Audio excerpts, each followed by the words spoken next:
विपुल एक बहुत ही सीधा और मेहनती लड़का था। उसका जीवन अपनी पढ़ाई और पायल के आसपास ही सिमटा हुआ था। विपुल ने हमेशा सोचा था कि वह कड़ी मेहनत करेगा ताकि वह और पायल एक सुखी जीवन बिता सकें। उसने अपनी जरूरतों को मारकर पायल की हर छोटी बड़ी ख्वाहिश पूरी की।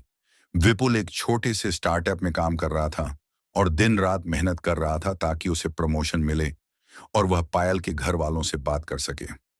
एक शाम वह पायल को सरप्राइज देने के लिए उसके घर पहुंचा। वहां का नजारा देखकर उसके होश उड़ गए। पायल के घर पर उत्सव का माहौल था। वह एक बहुत अमीर घर के लड़के के साथ सगाई कर रही थी। जब विपुल ने उससे एकांत में मिलकर पूछा कि उसने ऐसा क्यों किया, तो पायल ने बड़ी बेरुखी से कहा, देखो विपुल, भावनाओं से घर नहीं चलता। मुझे एक आलीशान भविष्य और सुख सुविधाएं चाहिए जो तुम्हारी इस छोटी सी नौकरी से कभी मुमकिन नहीं। मैंने शादी का फैसला कर लिया है, अब तुम अपनी राह देख लो। विपुल अंदर से पूरी तरह टूट गया था।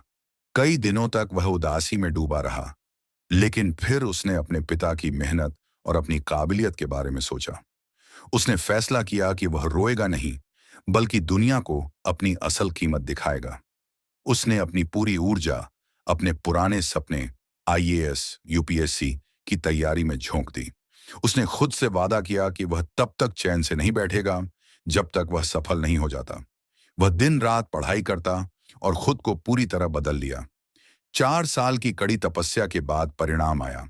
विपुल ने पूरे देश में शीर्ष स्थान, टॉप रैंक हासिल किया। वह अब एक प्रभावशाली आईएएस ऑफिसर बन चुका था। उसकी ईमानदारी और सफलता की कहानियां हर तरफ सुनाई देने लगीं। एक सरकारी जिले के दौरे के दौरान विपुल की मुलाकात पायल से हुई। पायल का पति, जिसके लिए उसने विपुल को छोड़ा था, एक व्यापारिक घाटे में फंस चुका था और उनकी आर्थिक स्थिति बिगड़ गई थी। पायल बहुत परेशान दिख रही थी। पायल ने पास आकर रुआं से गले से कहा, विपुल, मुझे अपनी गलती का एहसास है। काश मैंने उस दिन पैसों से ऊपर तुम्हारे प्यार को रखा होता। क्या तुम मुझे माफ कर सकते हो? विपुल ने बहुत ही शालीनता और शांति से जवाब दिया, पायल, मैंने तुम्हें बहुत पहले ही माफ कर दिया था। असल में मुझे तुम्हारा शुक्रिया अदा करना चाहिए। अगर तुमने उस दिन मेरा साथ न छोड़ा होता तो आज मैं शायद एक साधारण क्लर्क बनकर ही रह जाता। तुम्हारे धोखे ने ही मुझे यहां तक पहुंचाया है।